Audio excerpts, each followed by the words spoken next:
행복의 첫 번째 요건은 유명한 도시에서 태어나는 것이다. 기원전 5세기 그리스 극작가 에우리피데스의 말입니다.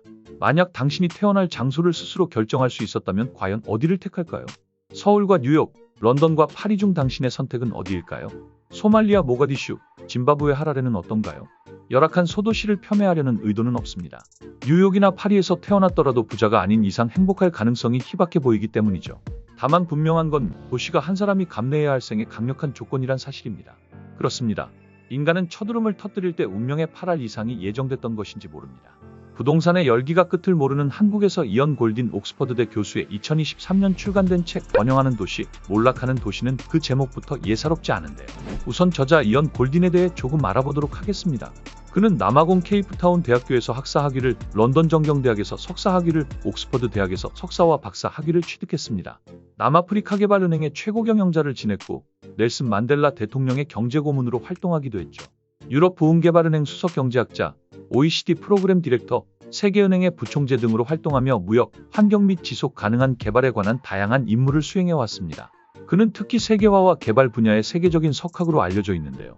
세계가 직면한 긴급 현안들에 대안을 모색하는 옥스퍼드 마틴 스쿨을 창립하기도 했습니다. 그가 일하는 곳에서는 기술과 경제, 일, 그리고 개발에 대한 3가지 연구가 진행되고 있습니다. 그의 저서로 다시 돌아가 보겠습니다. 그 책에서 모든 도시는 사실상 둘로 나뉘어 있다고 합니다. 하나는 가난한 사람들의 도시, 다른 하나는 부유한 사람들의 도시다란 플라톤의 그 유명한 명제에서 출발해 현대 도시의 길을 돌아보는 책이죠. 도시의 역사는 3500년 전으로 돌아갑니다. 수천 년 동안 초기 도시 거주민은 소수였고 로마 제국에 이르러서도 도시민은 인구의 15%를 넘지 않았죠. 도시민은 농촌에서 식량을 공급받아야 했습니다. 도시가 농촌 식량 대부분을 차지하다 보니 농촌엔 잉여 식량이란 게 없어 늘 굶주렸죠. 그 결과 농사 외에 다른 일을 해볼 가능성도 작았습니다. 도시엔 새 삶에 대한 기회가 넘쳤고 사람들은 돈의 욕망을 좇아 이주했습니다. 1800년대 세계 인구 10억 명 가운데 도시 거주민은 7천만 명이었습니다. 이제 세계 인구는 80억 명이며 45억 명이 도시에 살죠. 2050년엔 인구의 70%가 도시에서 살아가리라 전망됩니다. 도시는 인류 진보의 엔진이었습니다. 결국 향후 도시의 경쟁력은 인류의 번영을 결정할 가장 중요한 바로미터입니다. 우리에게 아련한 기억으로 남은 것처럼 20세기 중엽 중산층 일자리는 가난을 벗어날 사다리였습니다.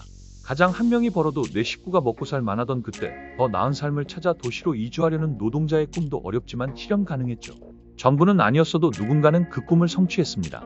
도시는 이주자에게 꽤 괜찮은 임금을 허용했죠. 그러나 이젠 불가능하다는 걸 모두가 압니다. 집값은 가파르게 올랐습니다.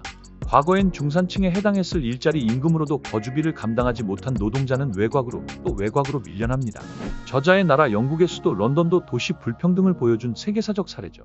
영국 평균소득 대비 주택가격 비율은 1990년대 중반 3배에서 2020년대 7배로 치솟았습니다. 런던은 이 비율이 3.5배에서 11배로 커졌죠. 반면 같은 기간 영국 북부는 3배에서 4배로 뛰는데 그쳤습니다. 수요가 많은 곳에선 주택을 구입하기 어려워지고 더 큰 기회를 찾아 이주하려는 저숙련 노동자들은 이주의 제약을 받게 됩니다. 어떻게든 도시에 전입해 살아가더라도 도시 내에서도 부의 기회는 불공평한 것입니다. 뉴욕, 샌프란시스코, 시카고는 도시 내에서도 불평등이 독보적이죠. 저임금 노동자 임금은 제자리 걸음인 반면 고소득자 임금은 고공행진의 격차를 벌립니다. 도시는 해악으로 가득 찬 불평등의 엔진일 뿐일까요? 저자 이언 골딘은 그렇지 않다고 합니다. 도시가 가진 힘을 믿어야 한다고 책은 말합니다.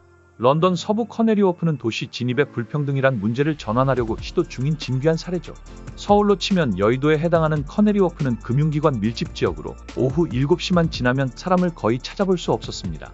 책에 따르면 커네리 워프는 지역 내 거대 규모의 연구소를 신설하는 한편 복합용도 지역으로 전환하려고 아파트 수천 채를 건립 중이라고 하죠. 저녁이면 유령도시가 되는 상권의 직주근접 요건을 채워 도시 잠재력을 깨우려는 목적에서요. 도시 잠재력을 키우는 또 하나의 힘은 체계화된 대중교통이라고 책은 말합니다. 지옥철로 유명한 서울이 새겨들을 만한 얘기입니다. 공정한 대중교통은 경쟁력 높은 도시를 위한 하나의 기둥입니다. 또 버려진 쇼핑몰이나 쇠퇴한 중심가에 매장을 내면 세금 감면으로 이를 장려하고 이 구역 근처에 주택을 짓고 중층 개발을 하면 고객을 끌어들이게 되죠. 이때 교외와 준교외 지역까지 대중교통 체계를 갖춘 뒤 수익 기반을 승차권 판매액에서 일부 세금으로 전환해 연결망을 구축하자고 저자는 제언합니다. 도시가 뚜렷한 기능을 가진 일련의 동심원이라는 도시 개념을 신념처럼 받아들일 필요가 없다.